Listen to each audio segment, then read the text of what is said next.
Did a controversial anti-malaria drug known to induce psychotic behavior help cause the massacre of 17 Afghan civilians by a U.S. soldier earlier this month? That's the question posed by a new expose in the Huffington Post. Reporter Mark Benjamins revealed the Pentagon recently launched an emergency review of mefloquine, also known as Lariam. The drug is used to protect soldiers from malaria, but has been known to have these side effects, including psychotic behavior, paranoia, and hallucinations. It's been implicated in a number of suicides, homicides, including within U.S. military ranks. In 2009, the Army decreed soldiers who've suffered traumatic brain injuries should not be given the drug.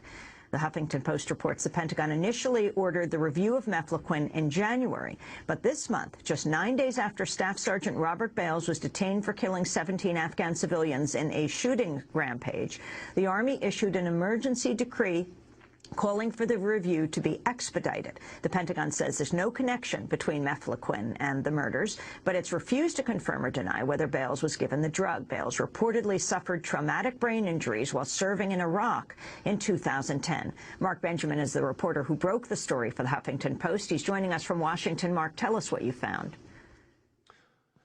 Good morning, Amy. Well, what I found is that the Army is looking into some very troubling circumstances. Well, the military-wide is looking at some troubling circumstances. And what they're looking into is the military has discovered that it seems to be violating its own rules. In 2009, the military announced that this drug called mefloquine is in fact very, very dangerous, which is what I've been reporting on for many years, and basically said let's only use this drug in very, very limited circumstances in places like Afghanistan, and let's definitely not give it to people who have any brain problems.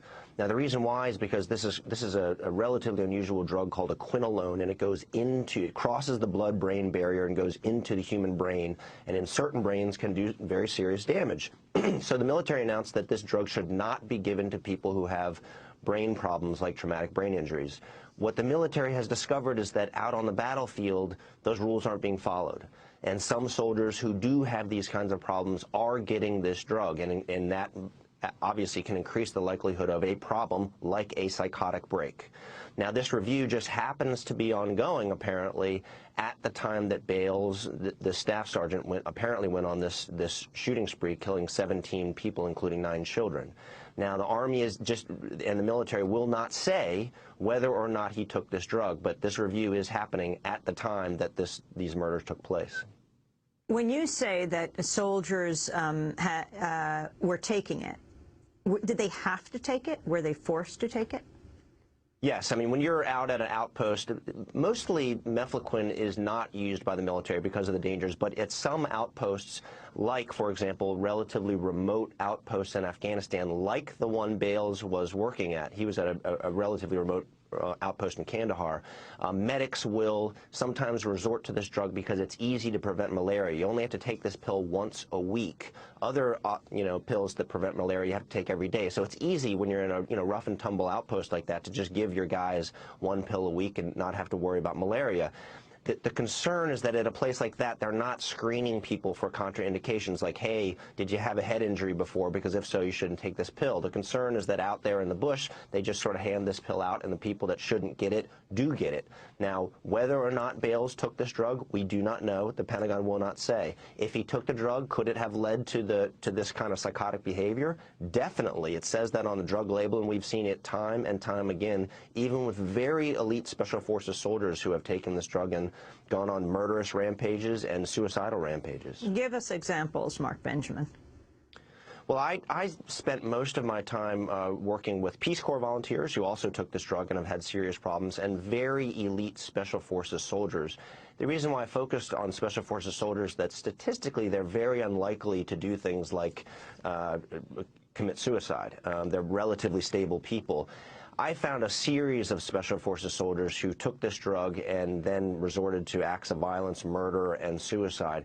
There was a typical pattern emerged. I can give you one example. In 2004, I concentrated on a very experienced Special Forces soldier named Bill Howell at Fort Carson, Colorado.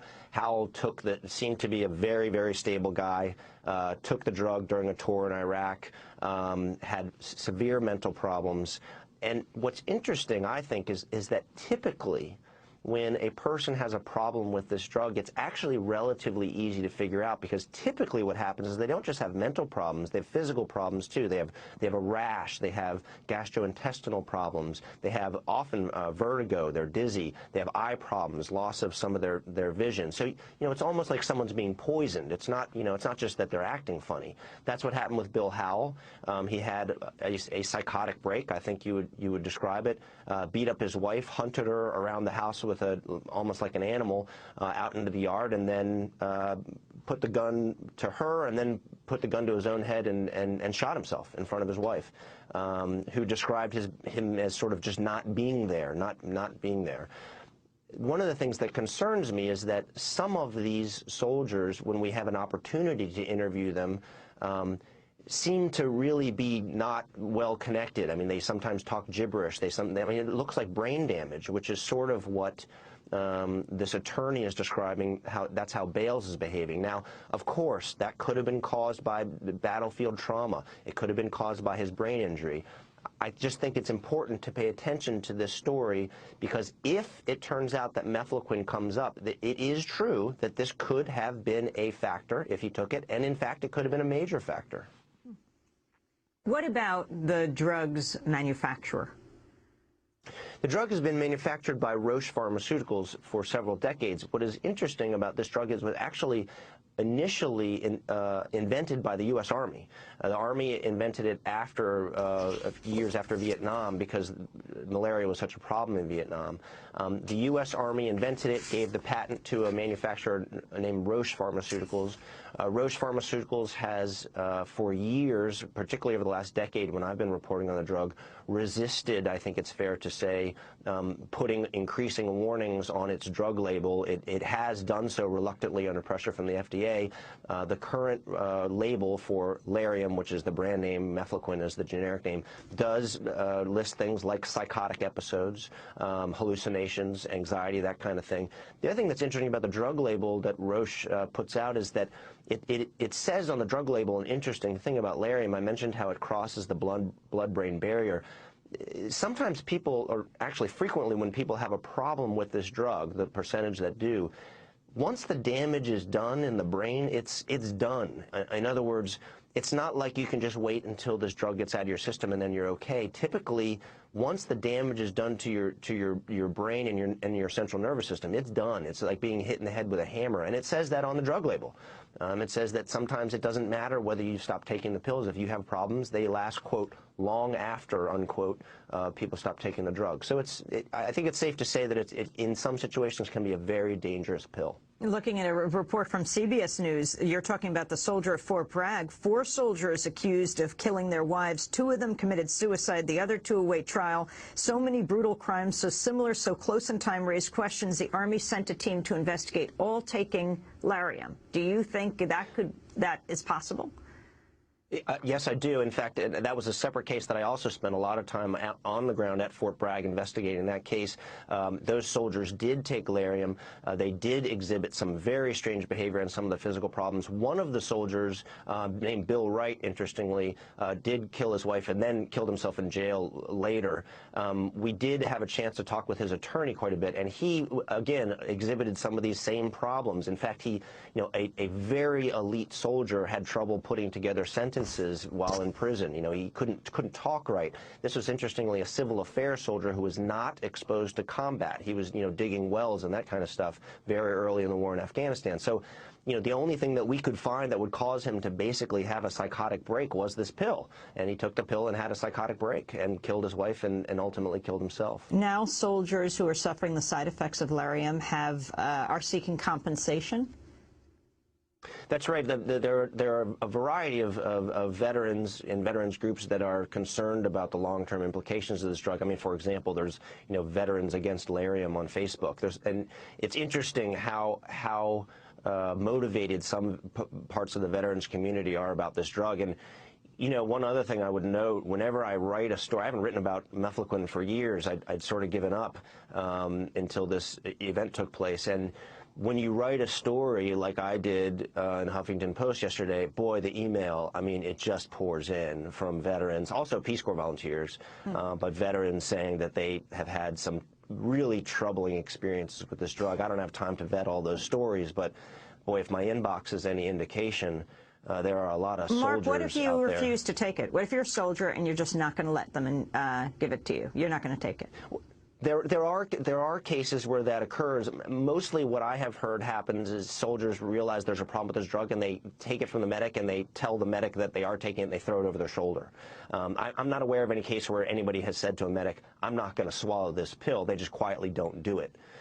So, you know, I would say hypothetically disobeying a direct order in the military is a really bad idea and can get you into big trouble and get you thrown in jail. So it's not like anybody has any choice about these things. And the Pentagon's response to your article, Mark? The Pentagon response has been that, you know, this review, we're looking into this drug. Yes, there is a problem out there on the battlefield. Yes, it seems that this drug is going to some of the wrong people, people like Bales, who should not be given the drug. But it has nothing to do with the Bales events. They say it's completely unrelated, and it may be. And then they say, but we're not going to talk about Bales and whether or not he took the pills. And I think that that's a situation that probably will not stand. I think one way or another, the Pentagon is going to have to come out and say, either this guy took the drug or he did not. And if he did not, you know, I'm done.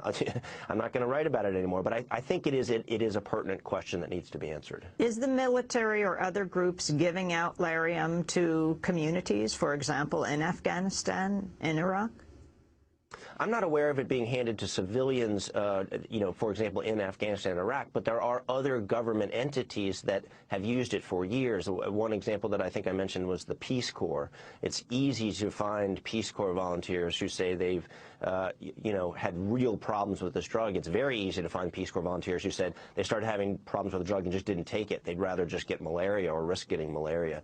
There are State Department officials that I've run into who have been stationed around the world who have claimed to have serious brain damage from taking the drug. So it's mostly, you know, federal government officials. This is a drug that the federal government had invented, and the government has been handing out to government officials for a long time. Mark Benjamin will link to your article. An investigative reporter who just broke this story in the Huffington Post called "Military Scrambles to Limit Malaria Drug Just After Afghanistan Massacre." This is Democracy Now!, democracynow.org, The War and Peace